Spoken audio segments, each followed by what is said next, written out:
নমস্কাৰ, এটা নতুন ভিডিঅ'লৈ আপোনালোকক পুনৰবাৰ স্বাগতম জনাইছোঁ। আশা কৰোঁ আপোনালোক সকলো ভালে কুশলে আছে আৰু আপোনালোকৰ আশীৰ্বাদত মই বৰ্তমান সময়লৈকে ভালে কুশলে আছোঁ।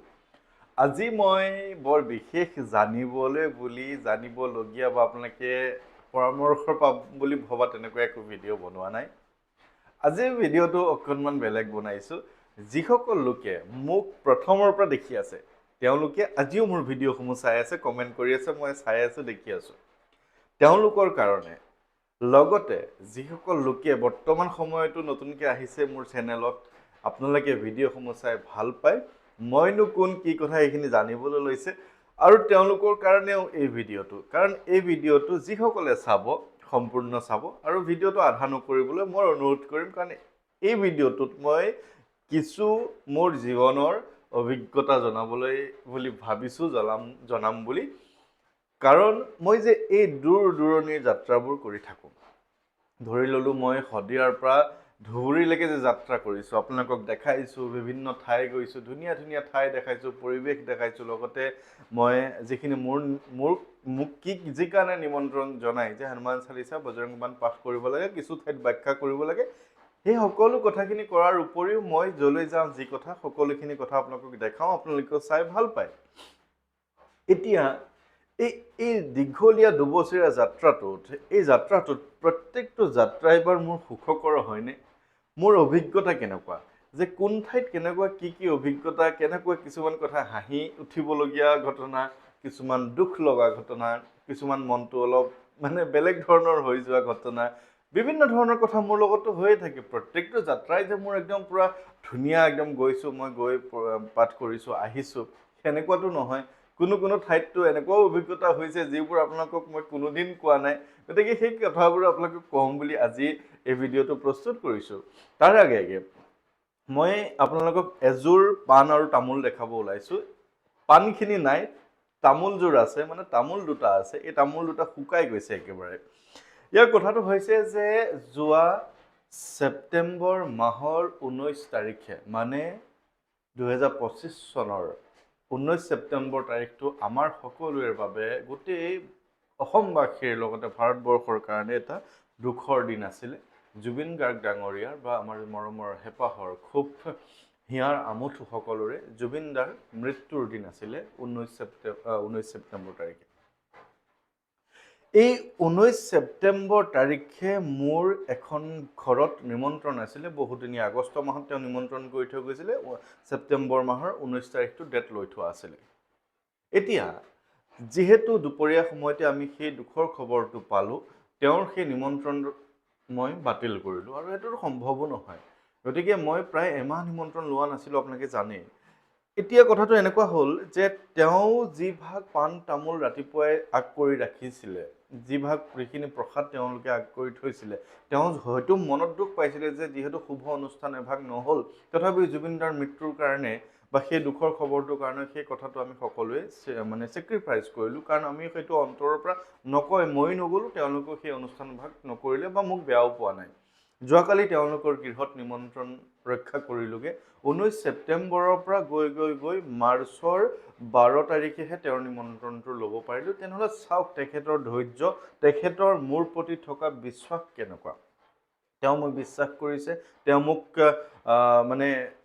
তেতিয়া মাতিছিলে, যাব নোৱাৰিলোঁ সেই বুলি যে অন্য এজনক মতা নাই, তেওঁ মোৰ কাৰণে ৰৈছে।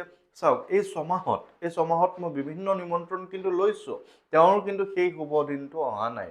তো ছমাহৰ পিছত যোৱাকালি তেখেতৰ সেই নিমন্ত্ৰণ ভাগ আহিল। তেওঁ মোক পাণ তামোলযোৰ দেখাইছে, পাণখিনি শুকাই গুৰি হৈ গৈছে। লগতে অৰিহণা যি ভাগ আছিলে, 11 টকা এটা অৰিহণা আছিলে, সেই অৰিহণাটো পানীত জিকিবা, সেইখিনি এতিয়া আৰু শুকাই কৰকৰা মাৰিছে আৰু তামোল দুটা আছে, আপোনালোকক দেখালোঁ। গতিকে মই এই কথাটোৱে ক'ব বিচাৰিছোঁ যে এই শুভ অনুষ্ঠান ভাগ যি আপোনালোকৰ গৃহত মই কৰোঁগৈ, সেয়া মোৰ ইচ্ছাত কেতিয়াও নহয়। সেয়া হৈছে একান্ত ভগৱন্তৰ ইচ্ছা।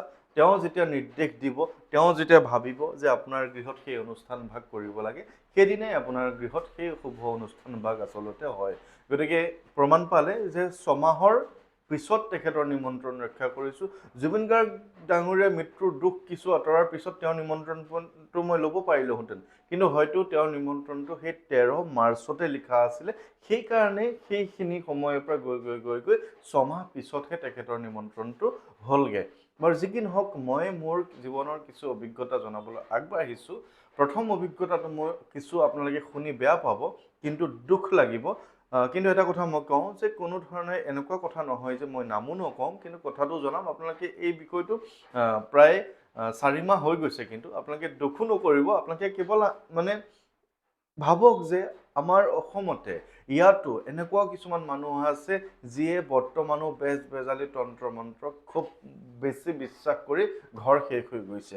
মোলৈ ফোন এটা আহিল এজন উচ্চ শিক্ষিত মানুহৰ, তেওঁ এখন কলেজৰ প্ৰফেচাৰ বুলি আপুনি ধৰি লওক। তেওঁ মোক কান্দি কান্দি ফোন কৰিছে যে তেখেতৰ গৃহত কোনো বাহিৰা শক্তি আছে, বেয়া শক্তি আছে, যাৰ বাবে তেখেতৰ ঘৰখন থান-বান হৈ গৈছে। তেখেতৰ ছোৱালীগৰাকীৰ, কন্যাগৰাকীৰ কিছু অসুবিধা হৈছে, মানসিকভাৱে ভাগি পৰিছে, শাৰীৰিকভাৱে অস্থিৰতা আহিছে। গোটেই সমস্যাখিনি তেওঁ মোক এটা ডেট দিবলৈ ক'লে। মই একো নাভাবি খুব লৰালৰিকৈ তেখেতৰ ডেটটো দিলোঁ। এজন প্ৰফেচাৰ মানুহে যেতিয়া কান্দিছে তেতিয়া মোৰ দুখ লাগিল। এতিয়া মই তেখেতৰ গৃহলৈ তেজপুৰৰ পৰা বুলি প্ৰায় 190 কিলোমিটাৰ গাড়ী চলাই তেখেতৰ গৃহলৈ মই গ'লোঁ। তেওঁ মোটামুটি 2 লাখমান টকা দৰমহা পায়, সেইটো মোৰ বিষয় নহয়। তেখেতৰ ঘৰত গ'লোঁ। প্ৰথম কথাটো হ'ল যে তেখেতে মোক যি কাৰণে মাতিছিলে, যি কথা কৈ মাতিছিলে, সেইটো এটা ফাঁকি কথা কৈ মাতিছিলে, মিছা কথা কৈ মাতিছিলে। তেখেতৰ ছোৱালীগৰাকীয়ে, মই নাম কোৱা নাই, গতিকে তেওঁ যদি আজি ভিডিঅ'টোও চাইছে তেওঁ বুলি ভাবিব নালাগে, কাৰণ আপোনাৰ কথা মই কোৱাই নাই। মই এটা কথাহে কৈছোঁ যে তেখেতৰ কন্যাগৰাকীয়ে এজন ল'ৰা ভাল পায়, যিজন ল'ৰাজনে ছোৱালীগৰাকীক ভাল নাপায়। একপক্ষীয় প্ৰেম, মানে ছোৱালীজনীয়ে তেওঁক ভাল পায় আৰু ছোৱালীজনীয়ে দেউতাকক কামুৰি আছে, আকুৰগোজ হৈ আছে। সেই ল'ৰাটোও যাতে ছোৱালীজনীক ভাল পায় তেনেকুৱা এটা কিবা কৰি দিব লাগে। আৰু সেই কথাটোকে সেই উচ্চ শিক্ষিত মানুহজনে সেই কথাটোকে ভাবি মোক মাতিছে, যাতে এনেকুৱা এটা কৰি দিব লাগে, হনুমানজীৰ মন্ত্ৰ মাৰি দিব লাগে, যি মন্ত্ৰ মাৰিলে সেই ল'ৰাটোৰ মনটো যদিও কাৰোবাক বেলেগক ভাল পায়, যদি তেওঁ কিবা কাৰণে বিবাহিত, তেওঁ আহি ছোৱালীজনীক ভাল পাবলৈ লয়। এইটো বাৰু সম্ভৱনে? এজন উচ্চ শিক্ষিত মানুহে যদি তেনেকুৱা ধৰণৰ কাণ্ড কাৰখানা কৰে, কেনেকুৱা ধৰণৰ কথা? মই তেতিয়া কৈছোঁ যে এইখিনি কাম মোৰ দ্বাৰা সম্ভৱ নহয়। মই এনেবোৰ কামৰ কাৰণে সমাজত নাই। মই কেৱল আপোনাৰ যদি ঘৰখনত কিবা বিপদ হৈছে, ঘৰখনত যদি আপুনি শুভ অনুষ্ঠান এটা কৰিব বিচাৰে, গ্ৰহগতিৰ যদি সমস্যা আছে, যদি বিপদ আপদ হোৱা যেন পাইছে, আগন্তুক সময়ত যাতে কোনো ধৰণৰ ঘৰখন অমংগল নহওক, তাৰ বাবে হনুমানজীৰ হনুমান চালিচা লগতে বজৰংগ বাণখন মই পাঠ কৰি দিম, যাতে ঘৰখন মংগলময় হয়। বাকী মোৰ লগত কোনো তন্ত্ৰ মন্ত্ৰ বেজালিৰ লগত সম্পৰ্ক নাই। যিহেতু ইমান দূৰৰ পৰা গৈছোঁ, তেখেতৰ গৃহত মই সেই শুভ অনুষ্ঠান ভাগ কৰিছোঁ। কন্যাও মোৰ ওচৰত বহিছে, শুনিছে, পাঠ কৰিছে। কন্যাৰ ছোৱালীজনীৰ লগতো কথা পাতিছোঁ। তাৰপিছত যিহেতু মোৰ দ্বাৰা তেখেতৰ সেই কামটো নহ'ল বুলি গম পালে, তেখেতে আকৌ বেলেগ এজনৰ লগত মই থাকোঁতেই কথা পাতিছে। তেখেতৰ লগত তেওঁ 15,000 টকাত বন্দবস্ত কৰিছে, আৰু সেই মানুহজনে তেখেতক গেৰেণ্টি দি কৈছে যে সেই ল'ৰাজনক তেওঁ ছোৱালীজনীৰ পক্ষলৈ আনি দিব পাৰিব।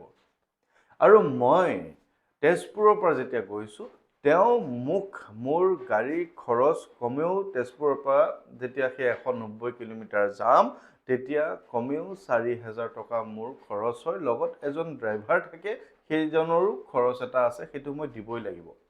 ৰাতি যিহেতু গৈছোঁ, ৰাতি নিশা থকাৰ কথাটো আহি গ'ল। তেওঁ মোক কৈছিলে যে তেওঁ মোক থকাৰ ব্যৱস্থা ভালকৈ কৰি দিব। আৰু যিখন ঠাইত থাকিবলৈ গ'লোঁ, সেইখন ঠাইত যি তেওঁ ঠিক কৰিছে, এটা ভূত বাংলাৰ নিচিনা একেবাৰে ভাল নলগা এটা পৰিৱেশ। পানীৰ টেপৰ পৰা পানী এনি টাইম অহৰহ পৰি আছে, ওপৰত কোনো ধৰণৰ মানে ভাল নলগা কিছুমান মানে পৰিৱেশ তেনেকুৱা তেওঁ ঠিক কৰি থৈছে। গতিকে তাত মই নাথাকিলোঁ। তেখেতে মোক মাননি হিচাপে যিটো মূল্য দিছে, সেই মূল্যটো মই যিখন আকৌ বেলেগ এখন হোটেলত আছোঁ, সেইখন হোটেলত সেই মূল্যটো দিব লগা হৈছে। তাৰপিছত মই ঘৰলৈ গুচি আহিছোঁ। কিন্তু এই কথাটো মোৰ মূল্য দাম দক্ষিণা বা কোনো ধৰণৰ কথা নাই। তেখেতে তেনেকুৱা ধৰণৰ অন্ধভক্তিত পৰি ওচৰৰ মানুহ এজনকে বেজ এজনক 15,000 টকাত বন্দবস্ত কৰিছে, আৰু মই তেজপুৰৰ পৰা 5,000 টকা খৰচ কৰি যোৱাৰ পিছত তেওঁ মোক মাননি দিছে 1,100 টকা। গতিকে এই বিষয়টো মই টকাৰ কথা লৈ অহা নাই, কৈছোঁ যে আপোনাৰ বা তেখেতসকলৰ মানসিকতা কেনেকুৱা ধৰণৰ। গতিকে এনেকুৱা কিছুমান মোৰ জীৱনত অভিজ্ঞতা হয়, নোহোৱা নহয়। আৰু এটা অভিজ্ঞতা মই আপোনালোকক কওঁ, সেইটো বেয়া লগা নহয়, আপোনালোকে হাঁহি উঠিব। মই হাঁহি উঠিলেই নহয় মোৰ। মই প্ৰথমবাৰ যেতিয়া মাজুলী গৈছোঁ নিমন্ত্ৰণত, তেতিয়া এটা চৰকাৰী আৱাস মোক তেওঁলোকে দিছে যে থাকিব লাগিব, আমাৰ এটা IB আছে ভাল, সেই IBটিতে আপুনি থাকিব লাগিব। ঠিক আছে, চৰকাৰী ঘৰ যেতিয়া, এনেতো মই চাৰ্কিট হাউচত বিভিন্ন ঠাইত যাওঁ, আৰু চাৰ্কিট হাউচত থাকোঁ, থাকিব পৰা ভাল পৰিৱেশ থাকে। কিন্তু তেওঁলোকে তেনেকৈ কোৱাৰ কাৰণে মই হ'ব বুলি কৈ দিলোঁ। গ'লোঁ বুজিছেনে, তাত ৰুমটোত সোমাইছোঁ। সোমাই মানে 2 বছৰ 3 বছৰমান ৰুম এটাত সোমালে যিটো গোন্ধ ওলায়, সেই গোন্ধটো। তাৰপিছত ঠাণ্ডা দিন আছিলে, ব্লেংকেট ওলাইছোঁ, এনেকুৱা বেয়া গোন্ধাইছে। আৰু এনেকৈ যদি ব্লেংকেটখন চাপৰ মাৰি দিওঁ, ইমান বেছি ধূলি লেতেৰা দুৰ্গন্ধ ওলাই নহয়, কি কৰিম এতিয়া। ৰাতি 11-12 বাজি গ'ল। এতিয়া মই বেলেগ তেনেকৈ চিনি নাপাওঁ, তেওঁ এতিয়া ঠিক কৰি থৈছে, নাথাকিলেও বেয়া হয়। এতিয়া মোৰ লগত আৰু এজন আছে, তেতিয়া থাকিবলৈ অন্য বিচনাও নাই, এখনেই বিচনা। তেনেকৈ ৰাতি এনেকুৱা বেয়া গোন্ধত শুইছোঁ, কম্বলখন ল'লেও গোন্ধ পাওঁ, আৰু যদি কম্বলখন এৰুৱাই দিওঁ তেনেহ'লে এনেকুৱা লাগে যেন মহবিলাক আহি হেলিকপ্টাৰৰ দৰে আহি পেলাই মোক উৰাই লৈ গুচি যাব মহে। তেনেকৈ ৰাতিটো ভালকৈ নুশুলোঁ। গ'ল, ৰাতিপুৱাটো বেলেগ ঠাইত মোৰ নিমন্ত্ৰণ আছে। এতিয়া কৰিব কি, এতিয়া ৰাতিপুৱা গা ধুবলৈ গৈছোঁ, এতিয়া পানী নাই নহয়। এতিয়া পানী নাই মানে পানী নায়েই আৰু একেবাৰে। তাৰপিছত এই যিজন মানুহ তাৰ চকীদাৰ হিচাপে আছে, তেখেতক ফোন মাৰিলেতো তেওঁ ফোনটো নধৰে নহয়। এতিয়া ফোন গোটেই মানে ৰাতিপুৱা 6টামান বজাৰ পৰা ফোন মাৰি 10টামান বজাত আহিছে। এতিয়া তেওঁ আকৌ চাবিটো নাই, যিটো মটৰ চলিব। তাৰপিছত আৰু যেনে তেনে চাবিটো আনি কিবা লগটো ভাঙিছে, মটৰটো বেয়া, এতিয়া পানী নাই। এতিয়া বাথৰুমত সোমালোঁ, এতিয়া পানী চানী নাই, এনেকুৱা অৱস্থা বেয়া। তাৰপিছত সেই যিহেতু চৰকাৰী ঘৰ আছিলে, তাত কেইদিনমান আগতে বোলে কিবা মিটিং চিটিং হৈছিলে, আৰু মানে থকাৰ ৰুম বেলেগ, মিটিঙৰ ৰুম বেলেগ। যিহেতু সেই মিটিঙৰ ৰুমত এই 20 লিটাৰৰ যে পানীৰ জাৰ থাকে, সেই পানীৰ জাৰত প্ৰায় আধা জাৰমান আছিলে। এতিয়া সেয়া পানীৰে গা পা ধুই মই আহিছোঁ।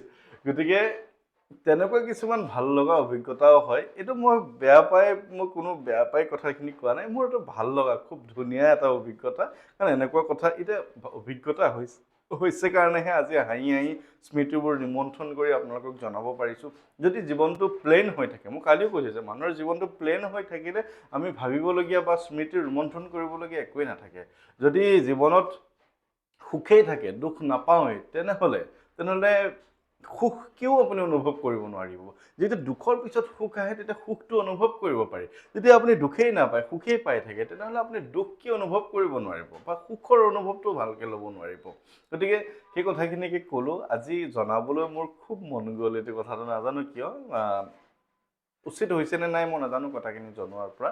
কিন্তু প্ৰথম কথাটো এনেকুৱা অন্ধবিশ্বাসৰ কথা এটা ক'লোঁ, আৰু দ্বিতীয় কথাটো ক'লোঁ যে মই মাজুলীত এবাৰ যাওঁতে প্ৰথমবাৰ এনেকুৱা ধৰণৰ এটা খুব ভাল লগা হাঁহি উঠা অভিজ্ঞতা হৈছে।